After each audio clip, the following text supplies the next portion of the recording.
নমস্কার বন্ধুরা, আমার জগা খিচুড়িতে তোমাদের সবাইকে স্বাগত জানাই। বন্ধুরা, আজ আমি তোমাদের সঙ্গে খুবই সাধারণ দুটো রেসিপি শেয়ার করব। হ্যাঁ বন্ধুরা, ঠিকই শুনেছো, দুটো রেসিপি শেয়ার করব। বন্ধুরা, রেসিপি দুটো সাধারণ হলেও খেতে কিন্তু খুবই ভালো লাগে। বন্ধুরা, যেহেতু এখন সিজন চেঞ্জের সময়, এই সময় কিন্তু সজনের ফুল ও সজনে ডাঁটা খাওয়া খুবই উপকারী। তাই আমি আজ তোমাদের সঙ্গে সজনে ফুল ও সজনে ডাঁটা দিয়ে দুটো রেসিপি বানিয়ে দেখাবো। আজকে আমি বানাবো সজনে ফুল দিয়ে মুসুর ডালের বড়া ও ডাঁটা ও আলু দিয়ে পোস্ত। তাহলে চলো রেসিপি দুটো শুরু করি।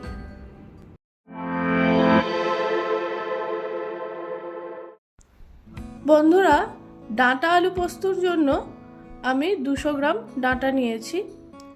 ডাঁটাটাকে ভালোভাবে আঁশ ছাড়িয়ে টুকরো করে কেটে নিয়েছি। আর নিয়েছি 3টে ছোট সাইজের আলু।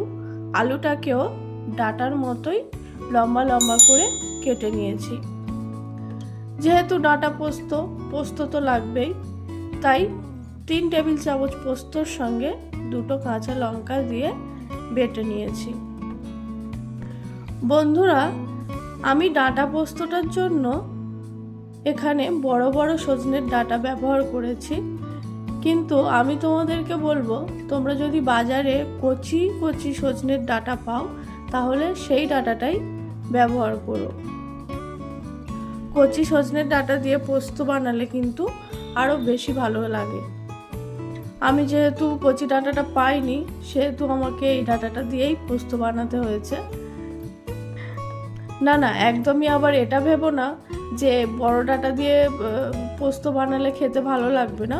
খেতে অবশ্যই ভালো লাগবে, কিন্তু যদি কচি সজনের ডাঁটা দিয়ে পোস্ত বানানো হয় তাহলে আরও বেশি ভালো লাগে। যাই হোক, এবার সজনে ফুলের বড়াটার জন্য নিয়েছি 200 গ্রাম সজনের ফুল। ফুলটাকে ভালোভাবে বেছে ধুয়ে পরিষ্কার করে রেখেছি। আর সজনে ফুলের বড়াটা আমি মুসুর ডাল দিয়ে বানাবো, সেই জন্য কিছুটা পরিমাণ মুসুর ডাল নিয়ে আধ ঘন্টা 45 মিনিট আগে ভিজিয়ে রেখেছিলাম। মুসুর ডাল তো খুব বেশিক্ষণ আগে ভেজানোর প্রয়োজন পড়ে না। তো এই ডালটাকে এখন পেস্ট করে নেব। দেখো বন্ধুরা, ডালটাকে আমি মিক্সিং জারে দিয়ে মিক্সিতে পেস্ট করে নিয়েছি। ডালটাকে কিন্তু আমি একটু দানা দানা রেখেছি, একদম মিহি পেস্ট করিনি।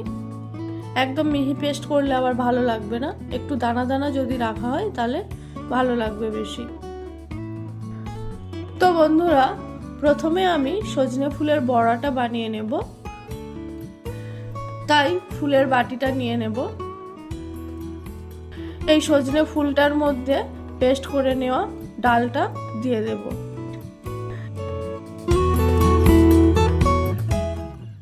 এবার এটার মধ্যে দিয়ে দেব পরিমাণ মতো নুন, 1 চা চামচ হলুদ গুঁড়ো,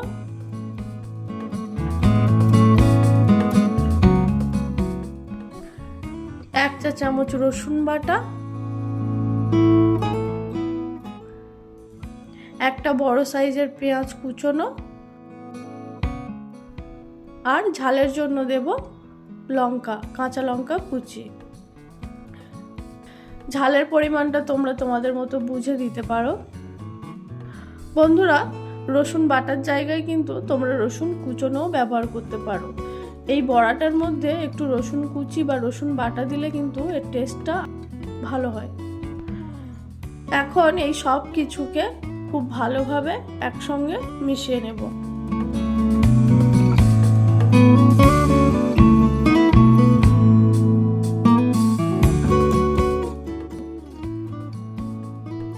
দেখো বন্ধুরা, বড়ার মিশ্রণটা একদম খুব ভালোভাবে তৈরি হয়ে গেছে। এবার বড়াগুলোকে ভেজে নেব। কড়াই চাপিয়ে দিয়েছি। কড়াইয়ের মধ্যে বড়াটা ভাজার জন্য একটু বেশি পরিমাণেই তেল দিয়ে দেব। তেলটা গরম হলে সজনে ফুল ও ডালের মিশ্রণটা থেকে অল্প অল্প করে নিয়ে একটু গোল আকারে করে তেলের মধ্যে ছেড়ে দেব। একসঙ্গে কিন্তু অনেকগুলো দেওয়ার দরকার নেই, অল্প অল্প করেই বড়াগুলোকে দিয়ে ভেজে নেব। এই সময় গ্যাসের ফ্লেমটা মিডিয়াম লোতে রেখেছি। খুব বেশি জোরে যদি গ্যাসটা রাখা হয় তাহলে বড়াগুলো তাড়াতাড়ি উপর থেকে লাল হয়ে যাবে আর ভেতরটা কাঁচা রয়ে যাবে। বন্ধুরা, বড়াগুলোকে উল্টে পাল্টে এপিট ওপিট বেশ ভালোভাবে লাল লাল করে ভেজে নিতে হবে। দেখো বন্ধুরা, বড়ার একটা পিঠ ভাজা হয়ে গেছে, আমি উল্টে দেব।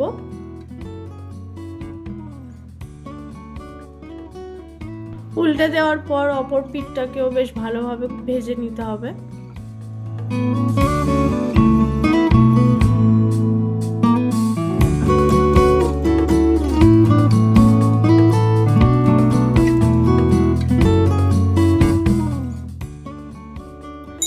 তো এই বড়াগুলো বেশ ভালোভাবে ভাজা হয়ে গেছে, উঠিয়ে নেব। এবারেও ঠিক একইভাবে অল্প অল্প ডালের মিশ্রণ নিয়ে গোল গোল করে তেলের মধ্যে ছেড়ে দেব। তারপর উল্টে পাল্টে একইভাবে লাল করে ভেজে নেব।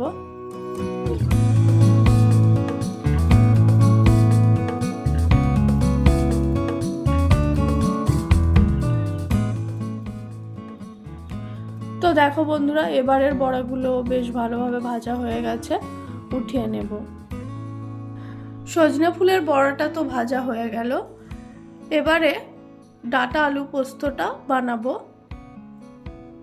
তাই আবারও কড়াই চাপিয়ে দিয়েছি। যে কড়াইটাতে বড়াটা ভেজেছিলাম সেই একই কড়াই চাপিয়ে দিয়েছি। কড়াইয়ের মধ্যে 2 টেবিল চামচ সরষের তেল দিয়ে দেব। তেলটা গরম হলে ওর মধ্যে কিছুটা পরিমাণ কালো জিরে ফোড়নে দেব। কালো জিরেটা একটু ভাজা হলে ওর মধ্যে কেটে রাখা আলুটা তুলে দেব।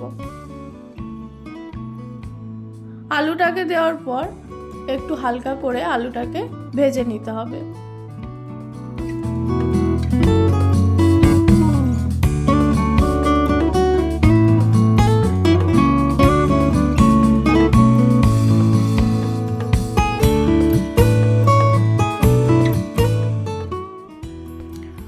বন্ধুরা, আলুটাকে বেশ কিছুক্ষণ ধরে ভেজে নিয়েছি। এখন এর মধ্যে কেটে রাখা ডাঁটাটা তুলে দেব। ডাঁটাটার সাথে দেব 1/2 চা চামচ আদা বাটা। ডাঁটা ও আদা বাটাটা দেওয়ার পরেও আরো বেশ কিছুক্ষণ নাড়িয়ে চাড়িয়ে নেব। বন্ধুরা, আমি এই ডাঁটা পোস্তর মধ্যে কিন্তু একটু আদা বাটা ব্যবহার করি, আমার ফ্লেভারটা বেশ ভালো লাগে। তোমরাও কিন্তু একবার এই ডাঁটা পোস্তর মধ্যে আদা বাটা দিয়ে দেখো, তোমাদেরও ভালো লাগবে। আদা বাটাটা দিলে পোস্তর মধ্যে ফ্লেভারটা আরও বেশি ভালো আসে। তো ডাঁটা আর আলুটাকে আরও কিছুক্ষণ ভেজে নেওয়ার পর ওর মধ্যে দিয়ে দেব পরিমাণ মতো নুন, আর তার সাথে দেব কাঁচা লঙ্কা ও পোস্তর পেস্টটা। পোস্তটা দিয়ে সব কিছুর সঙ্গে ভালোভাবে মিশিয়ে নেব। পোস্তটা দেওয়ার পর কিন্তু বেশিক্ষণ নাড়ানো চাড়ানোর দরকার নেই, জাস্ট আলু আর ডাঁটাটার সঙ্গে পোস্তটাকে ভালোভাবে মিশিয়ে নিয়ে জল ঢেলে দেব। খুব বেশি পরিমাণ জল দেব না, যেহেতু ডাঁটা আর আলুটাকে বেশ ভালোভাবে ভাজা হয়েছে, তো অর্ধেকটা সিদ্ধ হয়ে গেছে। জলটা একটু বুঝে দেব। জলটা দেওয়ার পর একটু মিশিয়ে নিয়ে ওর মধ্যে দিয়ে দেব 2 গোটা কাঁচা লঙ্কা। এতে পোস্তর মধ্যে ফ্লেভারটাও সুন্দর আসবে, আর যদি কারোর একটু ঝাল বেশি প্রয়োজন পড়ে তো কাঁচা লঙ্কাটা ডলে নিলে ঝাল হয়ে যাবে। আর তার সাথে দেব 1 চা চামচ চিনি। চিনি ও কাঁচা লঙ্কাটা দিয়ে মিশিয়ে নিয়ে ঢাকা দিয়ে গ্যাসের ফ্লেম লো করে দেব, দিয়ে কিছুক্ষণ রান্না করে নেব। তো বন্ধুরা, মিনিট 7 মতো ঢাকা দিয়ে রান্না করে নিয়েছি। এখন ঢাকনাটা খুলব। ঢাকনাটা খুলে একটু নাড়িয়ে চাড়িয়ে দেখে নেব যে আলু ডাঁটা সব কিছু ভালোভাবে সিদ্ধ হয়েছে কিনা। তো দেখো, আলু ডাঁটা সব কিছু কিন্তু বেশ ভালোভাবে সিদ্ধ হয়ে গেছে। এখন ডাঁটা আলু পোস্ত কিন্তু একদম রেডি। চলো এবার এটাকে উঠিয়ে নিই। বন্ধুরা, তোমরা দেখতেই পেলে কত কম সময়ের মধ্যে ও কত কম উপকরণ দিয়ে দুটো রেসিপি আজকে আমি তোমাদের সঙ্গে শেয়ার করলাম। আশা করছি তোমাদের ভালো লেগেছে রেসিপি দুটো। তো আজকে আমার এই সজনে ফুলের বড়া ও ডাঁটা আলু পোস্তর রেসিপি তোমাদের কেমন লেগেছে অবশ্যই কিন্তু কমেন্ট করে জানিও। আর আমার ভিডিও যদি তোমাদের ভালো লাগে তাহলে একটা লাইক করে দিও ও আমার চ্যানেলটিকে সাবস্ক্রাইব করে দিও। আজকের মতো এই পর্যন্তই। দেখা হচ্ছে পরের কোনো এক ভিডিওতে। ততক্ষণের জন্য টাটা।